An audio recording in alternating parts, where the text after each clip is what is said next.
This is Duke University.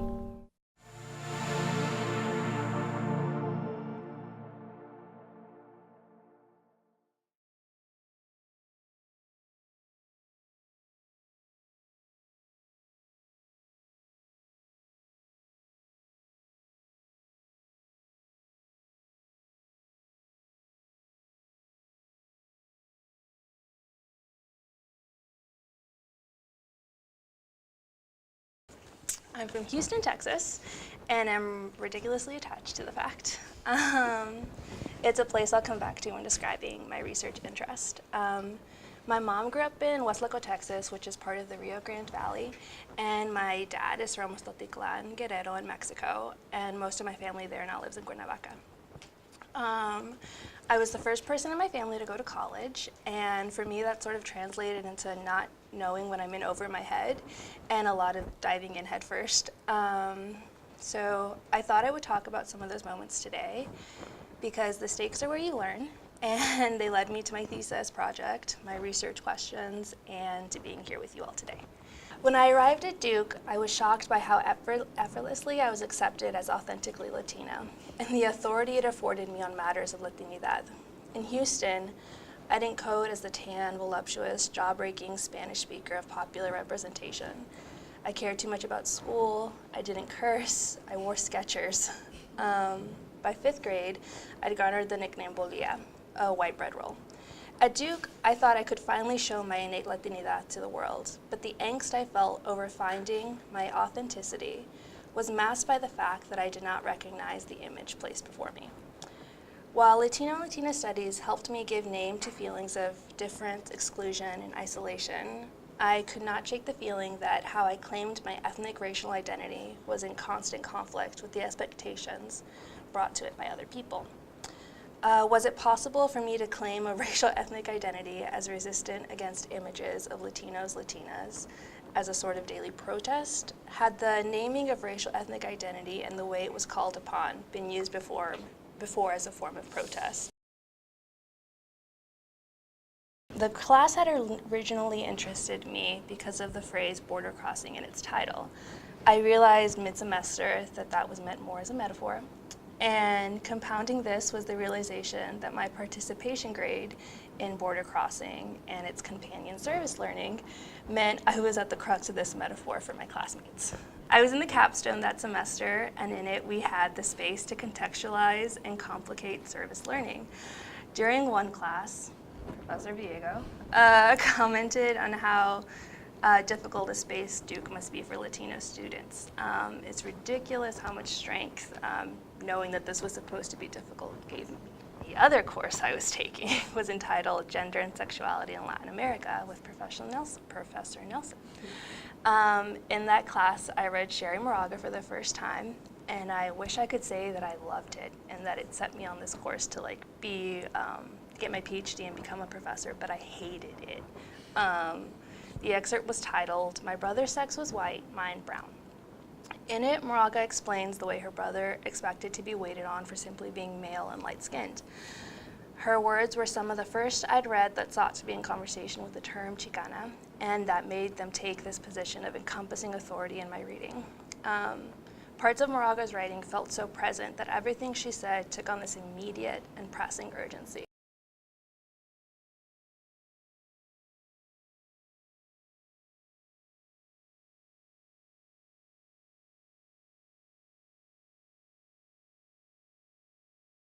It was an attempt to ground Pachuquismo in Houston and make sense of its reuptake during the Chicano movement. Its goal was to link the sort of anti-identity politics of Pachuquismo and the identity politics of Chicano nationalism as a sort of genealogy to my daily encounters with the cultural politics surrounding Chicanidad and Latinidad. I was trying to get at if and how an ethnic identity like Latino could be positioned as a sort of resistive point against larger imaginaries of Latinidad. So much of my academic experience and research interests have been about figuring myself out, my positionality, attachments, and relation to the positionality and attachments of others. This has mostly been articulated through imaginaries of Americanist, Chicanidad, and Latinidad. For me, grad school is a chance to deepen the base of this knowledge and potentially have the opportunity to share it through scholarship and in the classroom. My biggest hope is that this might reflect back to someone, even if it feels like sometimes that person might just be me. And this isn't just like trying to say that I'm attempting to represent myself in the framework of a role model. I think it's more about signaling and encouraging others to figure out what they want to accomplish and how they want to be in the world.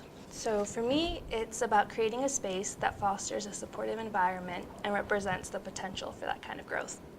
It's not about being imagined as a sort of exception or particularly exceptional, which is what I feel like happens a lot when phrases like cream of the crop or whatever phrase the Dean of Admissions has caught in the wind. So there are 2 projects that I'm currently thinking through. One came out of the questions that concluded my undergrad thesis about Pan-Americanism and like the potential in the term. It's tentatively called Good Neighbor, Good Citizen, Pan-Americanism, Mexican Americans, and the San Jacinto Monument. And so the San Jacinto Monument is located like 20 minutes downtown from downtown Houston, and it allegedly was to commemorate the final battle of the Texas Revolution, but it didn't really, efforts to commemorate didn't really start until 1936, and a lot of it was based in this like rhetoric of like friendship with Latin American republics.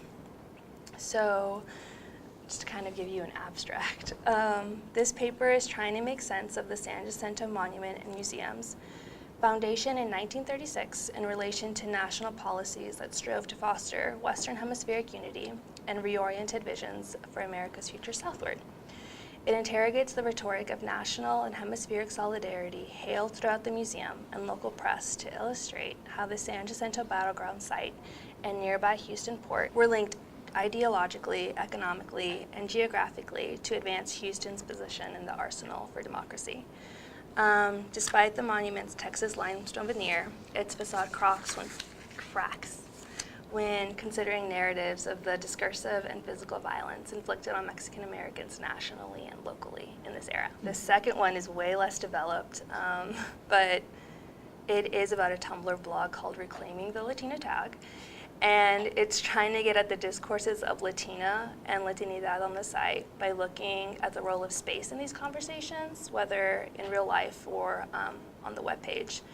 A big part of this is how the blog engages Afro-Latinidad on national and global scales. Okay, here are my 3 thoughts. My sense is that there is this tension between the sort of centrality that Chicano studies held during the beginning years of Latino studies and a need to broaden the scope of Latino and Latina studies, especially regarding Central Americans. There's this group of bloggers on Tumblr who call it the cultural imperialism of Selena. It's something I'm trying to be aware of when thinking about the pan-ethnic classification of Latinidad, whether in the 1940s or today. There also seems to be this effort to work against ideas of newness surrounding conversations about Latinos in the US. When paired with the urgency of the contemporary moment for studies of migration and the position Chicano studies has previously had in Latino studies, the interactions and tensions between and within these communities doesn't seem to be engaged quite as much.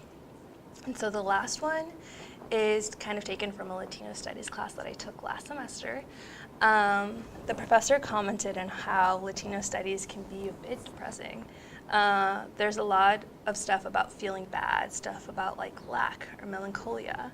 And this is more of a question than anything, but how can I signal to the ways that Chicanidad and Latinidad are associated with feeling good? Okay, that's all.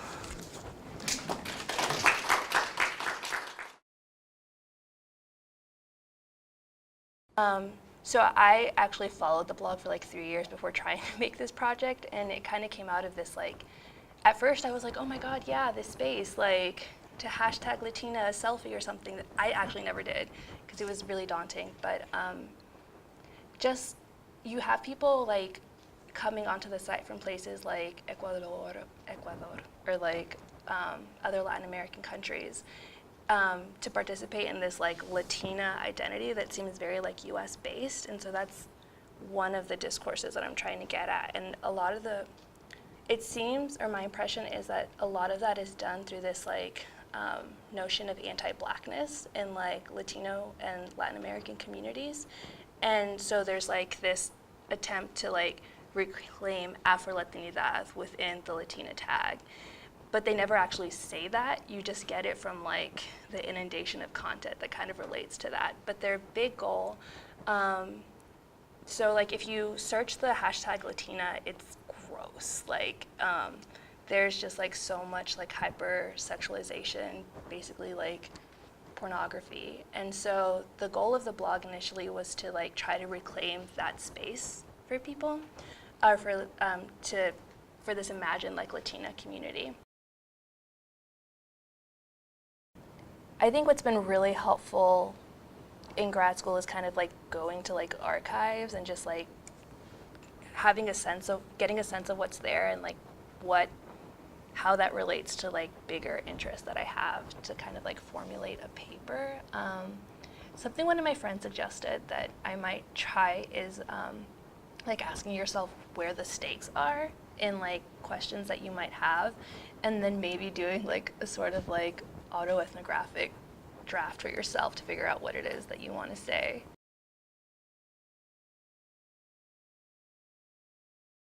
I feel like it was so present while I was here,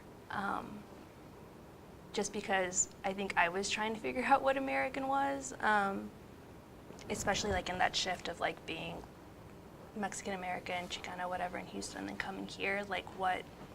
So I think I was using it as a way to kind of place those conversations.